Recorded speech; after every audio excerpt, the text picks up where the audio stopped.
नमस्कार विद्यार्थियों, आपका BEd model senior secondary school की ऑनलाइन कक्षाओं में हार्दिक स्वागत है। हम हमारी जो कक्षा है विद्यालय की कक्षा 11 उसमें अनिवार्य हिंदी उस विषय का अध्ययन कर रहे हैं और हमारी जो पाठ्य पुस्तक है उसका नाम है आरोहण भाग 1।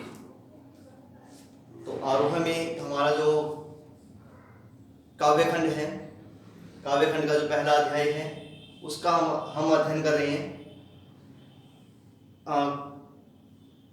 लेसन का नाम है कबीर। तो इनके जो लिखे गए पद हैं हमारे इसमें संकलित हैं 2। तो उनको पढ़ने से पहले थोड़ा जो कवि परिचय है तो उसका हम अध्ययन कर लें कि ये कौन थे, इनका जन्म कैसे, कहाँ हुआ, कब हुआ और इनका देहावसान कब हुआ। तो संत कबीर का जन्म सन 1398 में वाराणसी के पास लहरतारा नामक स्थान पर एक जुलाहा परिवार में हुआ। वैसे पालन पोषण करने वाले थे इनके माता पिता जो जुलाहा थे। इनके पिता का नाम नीरू और इनकी माता का नाम नीमा था। कुछ विद्वानों का इनके जन्म के संबंध में मत है कि कबीर किसी विधवा ब्राह्मणी जो थी उसके पुत्र थे, जिसने लोकलाज के भय से जन्म देते ही इन्हें त्याग दिया था। अब हो सकता है कुछ भी हो, जैसे तो लोकलाज के भय से जो ब्राह्मणी थी उन्होंने त्याग दिया इनको। तो नीरू और नीमा को ये पढ़े हुए मिले थे और उन्होंने ही इनका लालन पालन किया था। इनके गुरु प्रसिद्ध संत स्वामी रामानंद थे। जनश्रुति यानी कि जो लोगों द्वारा सुनी गई बातें हैं उनके आधार पर कहा जाता है कि कबीरदास विवाहित थे। उनकी पत्नी का नाम लोई था और उनके जो पुत्र हैं उसका नाम कमाल था और पुत्री का नाम कमली था। अनेक विद्वानों के अनुसार कबीर का जो सन 1518 में स्वर्गवास हो गया। कुछ विद्वानों का मत है कि कबीरदास ने स्वेच्छा से मगहर में जाकर अपने प्राण त्याग दिए थे।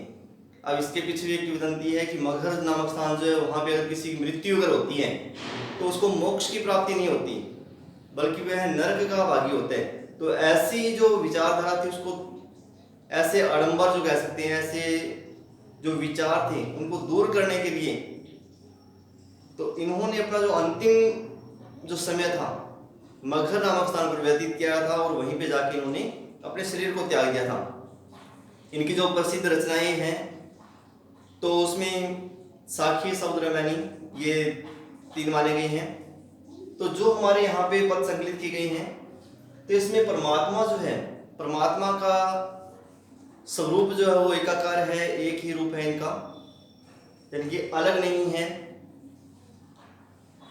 ये द्वितत्व को नहीं मानते थे बल्कि एकत्व को ही मानते थे और ये बाहरी आडंबर का विरोध इन्होंने काफी किया है। तो उसी संदर्भ में ही इन्होंने ईश्वर एक है उसकी एकात्मकता जो है उसी को लक्षित करने का प्रयास इसमें कवि के द्वारा किया गया है। तो उसका हम अध्ययन कर रहे हैं। हम तो एक एक करी जाना। अब कबीरदास जी कहते हैं कि मैंने, हम तो मतलब मैंने तो केवल एक एक करी जाना कि मैंने तो ईश्वर को एक ही माना है, हर जगह वो एक ही है। दो ही कहे तिन्हीं को दो जग जिन नहीं पहचाना, कि कोई इनको दो कहता है यानी कि आत्मा और परमात्मा मानता है, बल्कि मैं तो कहता हूँ ईश्वर हमारे अंदर ही है, हम ही ईश्वर हैं। तो ईश्वर एकाकार है, एकत्व भाव है, इसमें द्वैतवाद नहीं है। तो दो ही कहे तिन्हीं को दो जग जिन नहीं पहचाना, कि कोई तो इनको दो कहता है यानी कि आत्मा और परमात्मा अलग मानता है, कोई जीव और ब्रह्म मानता है बल्कि ऐसा नहीं, बल्कि एक ही है। तो कोई संसार को स्वर्ग और नरक मान रहा है। दो जग ये नरक के लिए कहा गया है कि कोई जो है नरक को मानता है, जिन नहीं पहचाना, कि लेकिन इसको किसी ने पहचाना नहीं है ईश्वर को, कि ईश्वर एक ही है। एक ही पवन एक ही पानी, एक ही पानी एक ही ज्योति समाना, एक एक खाक गड़े सब भांडे, एक एक कोहरा साना। अब इसमें कबीरदास जी कहते हैं कि मैं मानता हूं कि एक ही पवन, कि संसार में एक ही पवन है, वायु जो है एक जैसी ही है, एक ही पानी और एक जैसा ही जल है, एक ही ज्योति समाना, और सभी में एक ही ज्योत जो है यानी कि ईश्वर की जो ज्योत है वो सभी में समान ही है। उसका जो प्रकाश है वो चारों ओर एक जैसा ही है। एक एक खाक गड़े सब भांडे, कहे कोहरासाना। अब कबीरदास जी कहते हैं कि एक एक खाक राख के लिए, मिट्टी के लिए कहा गया है कि सभी के जो शरीर है वो एक ही मिट्टी से बने हुए बर्तन जैसे, भांडे मतलब बर्तन जैसे हैं। कोहरा का मतलब कुंभकार, यानी कि जो कुम्हार है, कि संसार का एक ही कुम्हार है, संसार को बनाने वाला एक ही कुम्हार है जिसने एक ही मिट्टी से सभी बर्तनों को बनाया है।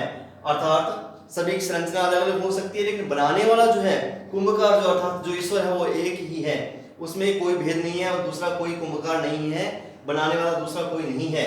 तो एक ही मिट्टी से सब बने हुए हैं और सब बर्तन जो अर्थात जो सारे शरीर हैं, जो जीव हैं, वो एक ईश्वर द्वारा सृजित किए गए हैं, उनकी रचना की गई है। जैसे बाड़ी काष्ठ की काटे, अग्नि न काटे कोई। अब इसमें कबीरदास जी कहते हैं कि जो नश्वर है वो जड़ होता है, चेतन जो नश्वर नहीं है, जड़ यानी कि जो दिखाई दे रहा है वो नश्वर है।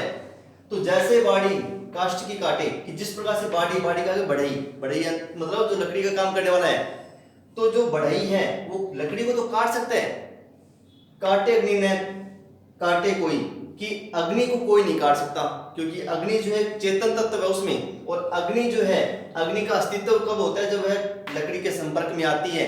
लकड़ी के द्वारा ही अग्नि जो है वो अपने स्वरूप को धारण करती है, तब दिखाई देती है हमें वो अग्नि। सब घटी अंतर तू ही व्यापक धरे स्वरूपे सोई। अब कबीरदास जी कहते हैं कि सभी घटी मतलब हृदय कह सकते हैं या शरीर में, कि सभी के हृदय में या शरीर के अंदर तू ही व्याप्त है, हे ईश्वर तू ही व्याप्त है, और सारे ये तेरे ही स्वरूप हैं, तेरे से अलग कोई नहीं है। कि शरीर के द्वारा ही तुम्हारा जो तत्व है, तुम्हारा जो चेतना है वो हमारे अंदर व्याप्त है, और प्रत्येक कण के अंदर तू व्याप्त है। माया देखी के जग लुभाना, काहे रे नर करवाना।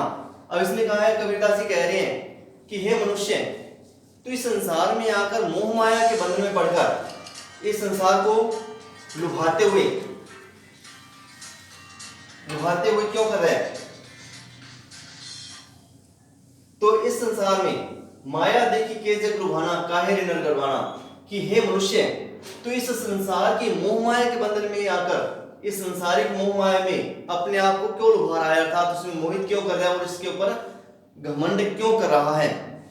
निर्भय भया कछु नहीं व्यापे, कहे कबीर दीवाना। अब कबीरदास जी कहते हैं कि मैं तो ईश्वर के प्रेम में दीवाना हो चुका हूं, मेरे लिए मोह माया कुछ भी नहीं है, और मैं इस मोह माया को त्याग चुका हूं। निर्भय भया कुछ नहीं व्यापे, कि मैं तो निर्भय हो गया हूं और मुझे जो है कुछ भी अच्छा नहीं लगता है। अर्थात जो ईश्वर है उसकी जो सारता है, अर्थात हर जगह व्यापकता जो है, मैंने उसको प्राप्त कर लिया है, और यह जो मोह माया है इसके बंधन से मैं दूर हो चुका हूं, इसके बंधन में बंधा हुआ नहीं हूं, इस कारण से मैं दीवाना हूं। कबीरदास जी कहते हैं कि ईश्वर भक्ति में जो मैं दीवाना हो चुका हूं, और जिसके कारण से मोह माया जो है वो किसी प्रकार से मुझे अपने अंदर समेट नहीं सकती है, अर्थात मुझे अपने वश में नहीं कर सकती, और मैं निर्भय होकर ईश्वर का ध्यान करता हूं।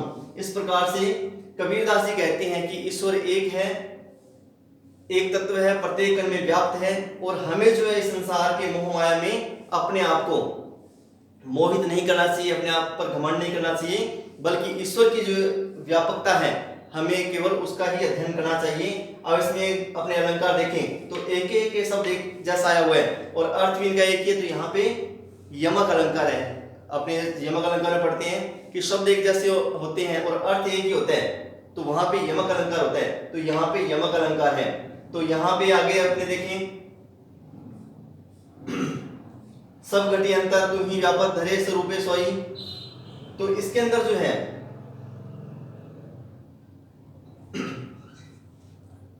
अनुप्रास अलंकार भी आ रहा है। तो हर प्रकार से अगर अपने देखें तो ईश्वर की जो व्यापकता है, एकत्व जो है, उसी को इसमें लक्षित करने का कबीरदास ने प्रयास किया है। तो ये था इनका पहला पद हमने पढ़ा है, और आगे जब हम इनका जो दूसरा पद है उसका भी अध्ययन करेंगे। तो आशा है कि आपको ये अच्छे से समझ में आया होगा। धन्यवाद।